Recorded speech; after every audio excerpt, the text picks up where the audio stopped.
วันนี้ข้าพเจ้าจะมาแนะนำหรือว่ามาแบ่งปันวิธีการตั้งค่าซอฟต์แวร์นี้ให้เป็นเวลาเราพิมพ์ออกมาให้เป็นเพชรราชโอทีหรือถ้าเป็นภาษาอังกฤษนะให้มันเป็นทำโรแมนนะโรมันนะทำโรมันนะขออภัยนะในการออกเสียงภาษาอังกฤษเทิงว่าจะบ่ถูกก็ขอโทษขออภัยแต่ที่สำคัญคือเราจะไปเรียนรู้เวลาเราพิมพ์นะยกตัวอย่างว่า กรณีนี้มันเป็นภาษาอังกฤษเนาะแล้วเราสังเกตอยู่นี่มันจะเป็น Times New Roman เนาะเวลาเราสังเกตเราพิมพ์เนาะเราจะสังเกตโหลดอันนี้มันเป็นย่อหน้านะนี่เป็น C ย่อหน้าย่อไหน C ย่อหน้ามันจะเป็น C ย่อหน้าแบบนี้เนาะนี่เราสังเกตโหลดแล้วมันจะมี3แถวถ้ายกตัวอย่างว่าถ้าเราพิมพ์เป็นภาษาลาวเนาะยกตัวอย่างว่าเราเปลี่ยนให้เวลาเราเปลี่ยนให้เป็นภาษาลาวก่อนเนาะแล้วเราสังเกตอยู่จุดนี้โหลดมันจะเป็นภาษาลาวเนาะ สังเกตอยู่นี่เวลาเราเปลี่ยนเพชรลาวมันจะเป็นเพชรรัตน์โอทีแบบออโต้เลยเนาะยกตัวอย่างสาธารัฐรัฐเนาะเวลาเราพิมพ์มันจะเป็นสาธารณรัฐแบบออโต้เลยเนาะแล้ววิธีการตั้งค่าตั้งแนวไหนเนาะเขาไปเรียนรู้วิธีการตั้งค่าเลยเนาะหนึ่งให้เราเข้าไปที่ปุ่มโฮมนี้นะเข้าไปที่ปุ่มโฮมนี้แล้วหลังจากนั้นให้เข้ามาหาคำว่ามันจะไม่มีลูกศรตัวนี้เนาะโชว์ขึ้นมามันจะมีลูกศรนี้โชว์ขึ้นมาเนาะให้กดที่ลูกศรตัวนี้นี่นี่คลิกเข้าไปหลังจากนั้นตัวนี้เนาะฟอนต์มันจะเขียนคำว่าลาเตียนเทคลาเตียนเทคแล้วเขาเปลี่ยนตัวนี้ให้เป็นทำเนาะทำนิวโรมันเพราะว่าตัวนี้ลาเตียนหมายความว่าเป็นภาษาอังกฤษเนาะแล้วภาษาลาเตียนเนาะเราสามารถเปลี่ยนตัวนี้เนาะนี่หลังจากนั้นตัวนี้เด้ถ้าเป็นภาษาอังกฤษเขาอยากให้มันเป็นฟอนต์เท่าไหร่อยากให้เป็นตัวหนาตัวเอียงเขาก็มาเปลี่ยนตัวนี้แต่ตัวนี้เขาจะใส่เป็นตัวธรรมดาเนาะฟอนต์ให้เป็น12เนาะเป็น12หลังจากนั้นตัวนี้ให้เขาเปลี่ยนเป็นอันเพชรลาดโอทีเนาะเวลาเขาเปลี่ยนเขาจะเลื่อนเอาถ้ามันบ่เห็นให้เขาเลื่อนเอาเนาะยกตัวอย่างเขาจะเปลี่ยนเป็นอ่ใส่เสื้อเท้าที่เนาะยกตัวอย่างแล้วตัวนี้เราต้องการขนาดเท่าไหร่เอาสมมติว่าเราจะเปลี่ยนให้เป็น14เนาะแล้วกด save as and default เนาะตัวนี้หมายความว่าเขาจะตั้งเฉพาะแต่ไฟล์เอกสารอันนี้ถ้าว่าเขาอยากให้แต่ละครั้งให้มันตั้งค่าอยู่นี่ให้เรากดคำว่าอ้อนี้แต่ถ้าเราอยากตั้งค่าเฉพาะแต่ไฟล์เอกสารเดียวนี้ให้เรากดตัวนี้ this document only นี้เนาะแต่ว่าสมมติว่าเขาอยากเปิดแต่ละครั้งให้มันให้มันตั้งค่ามันนี้เป็นค่า default ของมันเลยให้กดตัวนี้เลยแล้วกดโอเคให้เลื่อนลงมาคำว่าโอเคนี้กดหาคำว่าโอเคหลังจากนั้นยกตัวอย่างว่าครับข้าเจ้าจะปิดตัวนี้ออกไปเนาะแล้วข้าเจ้าจะเปิดขึ้นมาไว้นี่เวลาเราเปิดขึ้นมาเนาะเราสังเกตมันจะเป็น Time New Roman เนาะอยู่นี่เป็นภาษาลาวถ้าเราพิมพ์ภาษาลาวเนาะสาธารณรัฐนี่ถ้าเราพิมพ์ภาษาลาวเนาะมันจะออกมาเป็นภาษาลาวเลยเนาะแต่เราสังเกตอยู่นี้ฟอนต์ของมันเป็นใส่เสื้อเท้าที่เนี่ยอันนี้มันเป็นภาษาลาวยกตัวอย่างเขาอยากพิมพ์ภาษาอังกฤษเขาเปลี่ยนนี้เป็นภาษาอังกฤษแล้วมันจะเปลี่ยนมายกตัวอย่างว่า hello เนาะนี่ hello เขาจะใส่ hello เนี่ยตัวนี้มันจะเปลี่ยนโหลดเป็น time เนาะ time new roman เนาะเราสังเกตอย่างนี้เป็นภาษาอังกฤษเนาะแล้วข้าพเจ้าจะมาเปลี่ยนคืนให้มันเป็นเพ เพชรสลัดโอทีเนาะเพราะว่าเอกสารทางการส่วนล่างเขาใช้เป็นเพชรสลัดโอทีเนาะเปลี่ยนคืนให้เป็นเพชรสลัดโอทีถ้ามันบ่เห็นให้เราเลื่อนตัวนี้ลดเลื่อนอันนี้ให้มันเห็นซอกเข้ามาพี่นี่เอกสารทางการนี่มันจะเป็นฟอนต์12เนาะเราใช้เป็นฟอนต์12เนาะแล้วเรากด Save All นี่ All Document เนี่ยเอาใส่ตัวนี้เพื่อมันจะเป็นเทมเพลตไว้เลยเวลาเรามาเปิดมาแต่ละครั้งนี่มันจะจำค่าตัวนี้ไว้เลยเนาะกดโอเคเนาะปิดอยากรู้ว่ามันจะจำค่าไว้บ่ถ้าเราเปลี่ยนเป็นให้สังเกตถ้าเราเปลี่ยนเป็นภาษาลาวเนาะเดี๋ยวมันจะเป็นเพชรสลัดโอทีเลยเปลี่ยนเป็นภาษาอังกฤษนี่มันจะเปลี่ยนเป็น Times New Roman เลยเฮ็ดให้เวลาเราพิมพ์มันจะง่ายขึ้นเนาะตัวอย่างภาษาลาวเนาะ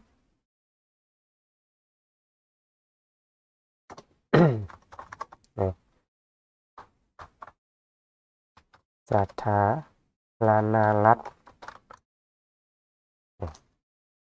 มันจะเปลี่ยนตัวนี้เลยให้เราเลยเนาะนี่ตั้งค่าเอกสารให้เปิดอยู่อุปกรณ์เครื่องอื่นหรือคอมน้อยอื่นเพื่อบ่ให้เอกสารเราแตกเนาะอันนี้เราก็เป็นอีกวิธีหนึงเนาะที่หลายๆคนพบเจอเวลาเราพิมพ์เอกสารอยู่ในเครื่องของเราเนาะมันจะงามเนาะมันจะบ่แตกแต่เวลาเราไปเปิดอยู่คอมน้อยอื่นมันจะพบปัญหาว่าเอกสารเขาจะแตกเนาะเพราะเราจัดอยู่ในคอมของเรานี่มันถูกต้องหมดแล้วบ่ว่าจะเป็นบรรณายุกต์บ่ลงแถวบ่ระยะห่างมีต่างๆถูกงามถูกต้องหมดแล้วแต่เวลาเราไปเปิดอยู่คอมอื่นๆมันจะแตกเพราะฉะนั้นข้าพเจ้าจะมาแบ่งปันอีกวิธีหนึงในการตั้งค่าเพื่อไปเปิดอยู่คอมอื่นๆเขาจะฝังฟอนต์ของมันติดกับเอกสารนี้ไปเนาะเพื่อมันจะบ่ให้มันแตกเนาะเพราะว่าเป็นหยังจึงว่าแนวนั้นพวกขนาดคอมพิวเตอร์ของแต่ละเครื่องมันจะบ่เหมือนกันเพราะฉะนั้นถ้าเราบ่ฝังฟอนต์ของเราไปพร้อมนี้มันจะแตกจะเฮ็ดให้เอกสารเราแตกเปิดอยู่คอมอื่นเนาะเพราะฉะนั้นเวลาเราสร้างเอกสารสำเร็จแล้วให้เราฝังฟอนต์ของเราไปพร้อมเวลาการตั้งค่าในการฝังฟอนต์นี่ให้เราเข้าไปที่ไฟล์เนาะเข้าไปที่ไฟล์หลังจากนั้นเราเข้ามาที่ตัวเลือกนี้มันจะเห็นคำว่าตัวเลือกเนาะหลังจากนั้นให้เข้าไปที่คำว่าบันทึกถ้าเป็นภาษาอังกฤษมันจะว่าเซฟเนาะคลิกเข้านี้1ครั้งเนาะแล้วเลื่อนลงมาหาคำว่าตัวนี้ฝังฟอนต์ในไฟล์หมายความว่าปกติมันจะเป็นแบบนี้เนาะมันจะบ่ติ๊กแบบนี้เป็นโล่งๆแบบนี้ให้เขาเนาะปกติของเวลาเรายังบ่ได้ตั้งค่ามันจะเป็นแบบนี้เนาะให้เราคลิกตัวนี้เข้าไปเนาะแล้วเราฝังฟอนต์ให้มันจดจำฟอนต์ของเราไว้แล้วจดจำกันตั้งค่าของเขาตัวนี้นะเวลาเราไปเปิดอยู่คอมอื่นๆก็ให้มันเอาค่าตัวนี้ไปพร้อมเนาะเพื่อให้เอกสารเรามันจะบ่แตกเนาะนี่ถ้าเราติ๊กตัวนี้พร้อมเนาะฝั่งตรงตัวนี้ก็ให้ติ๊กไปพร้อมเนาะแล้วหลังจากนั้นให้กดโอเคนะหลังจากนั้นก็กดเซฟกดบันทึกนะ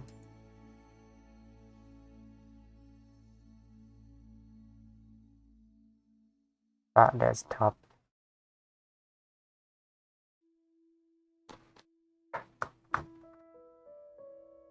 บันทึกแล้วหลังจากนั้นเป็นเวลาเรา copy เนาะเวลาเรา copy เอกสารตัวนี้ไปมันจะบ่แตกเนาะเพราะว่าเราได้ฝังฟอนต์แล้วอันนี้วิธีของข้าพเจ้าก็เคยเฮ็ดแบบนี้มันจะบ่แตกแต่ให้ท่านผู้ชมเนาะลองเอาไปปฏิบัติเบิ่งว่ามันจะแตกบ่ ถ้าว่ามันยังแตกอยู่ก็คอมเมนต์ไว้ในใต้นี้ข้าพเจ้าว่าปัญหาที่มันแตกมันจะเป็นอย่างไรเนาะแล้วก็จะข้าพเจ้าจะมาตอบให้บรรณาทานอีกทีนึงสำหรับการตั้งค่าขั้นตอนนี้จะหมดเพียงเท่านี้เนาะวิธีเปลี่ยนหัวหน่วยนิ้วให้เป็นหัวหน่วยสังตีเนาะเขาสังเกตอยู่นี่เวลาเขาตั้งค่าอย่างต่างๆเนี่ยมันจะเป็นหัวหน่วยนิ้วถ้าเป็นหัวหน่วยนิ้วมันจะเป็นขีด2ขีดแบบนี้เนาะเพราะว่าถ้าเป็นคนไทยหรือว่าประเทศไทยเขานี่มักใช้หัวหน่วยนิ้วแต่ส่วนใหญ่เราเฮานี่ใช้เป็นหัวหน่วยสังตีเพราะฉะนั้นเพื่อความเหมาะสมเนาะแล้วเพราะและเข้าใจเนาะเขาจะมาเปลี่ยนหัวหน่วยนิ้วให้เป็นสังตีเนาะว่าเวลาเอกสารของเขาเวลาเขาติดตั้งเพราะว่า Microsoft Office เนี่ยเวลาเราติดตั้งใหม่ๆเนี่ยมันจะโอโต้เป็นหัวหน่วยนิ้วแบบนี้ เพื่อเขาจะปรับให้มันง่ายเนาะและเข้าใจเพราะว่าที่ทุกคนเคยใช้เนาะแล้วก็ส่วนหลายมันใช้เป็นหัวหน่วยสังตีเพราะฉะนั้นเขาจะมากำหนดให้เป็นหัวหน่วยสังตีเนาะแล้วให้เข้าไปที่ไฟล์นี้แล้วเข้ามาที่ option หลังจากนั้นเข้ามาที่คำว่า advanced ตัวนี้แล้วเลื่อนสกอร์บาร์ตัวนี้เนาะสกอร์บาร์นี้เลื่อนลงให้ซอกคำว่าสังตีเนาะให้เรามันจะมีคำว่า display นี่เนาะเอามาสังเกตอยู่ที่นี่มันจะมีหัวหน่วยนิ้วอยู่นี่ให้เราเปลี่ยนตัวนี้ให้เป็นสังตีเนาะนี่เปลี่ยนตัวนี้ให้เป็นสังตีหลังจากนั้นเราก็กดโอเคเนาะในเวลาเรากดโอเคแล้วเรามาสังเกตอยู่นี่มันจะเป็นสังตีแล้วนะมันจะเป็นสังตีแล้ว มันจะง่ายต่อการตั้งค่าของเราต่างๆการกำหนดค่าของเรามันจะง่ายเนาะหลังจากถ้าเรากำหนดแล้วเรากดโอเคนี่นะกดโอเคแล้วเอกสารของเรามันจะเป็นสังตีแล้วเนาะวิธีนี้ก็มีเพียงเท่านี้วิธีเปิดไม้บรรทัดนะเพื่อจัดการเอกสารตัวอย่างตัวนี้เนาะอันนี้ของบางคนมันจะบ่มีเนาะเขาจะเปิดตัวนี้ให้มันโซมาในไรเนาะเพื่อเวลาเราจัดการเอกสารของเราให้มันง่ายขึ้นเนี่ยว่าการจัดการเอกสารของเรามันง่ายขึ้นวิธีเปิดนะให้เราเข้าไปที่วิวตัวนี้นะเข้ามาที่วิวแล้วเต็กคำว่า ruler นี่ถ้าเราเต็กตัวคำว่า ruler นี่ออกนะเต็กตัวนี้ออกมันจะบ่มีแล้วไม่บรรทัดนะถ้ามันบ่มีแบบนี้เนี่ยเวลาเราสิจัดการเอกสารเนี่ยมันจะยากเวลาเราสิจัดการเอกสารของถ้ามันยับเข้ายับออกแนวใดมันจะยากให้เราเปิดตัวนี้ขึ้นมาบรรทัดนี่ ruler นี่ให้เต็กตัวนี้ไว้เข้ามาที่วิวนี่เต็กเข้ามา ruler นี่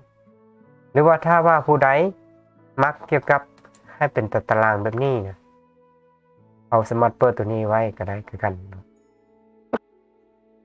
ถ้าเอาเต็กตัวนี้ออกตารางจะให้นะถ้าเต็กตัวนี้มันจะมีตารางนะแบบนี้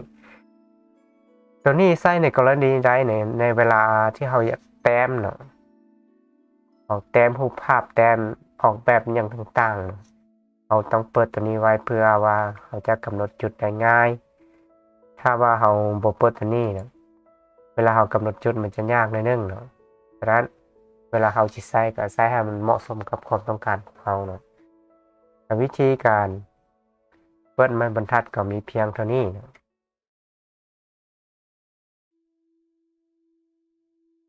วิธีเอาเส้นขอบออกเนาะ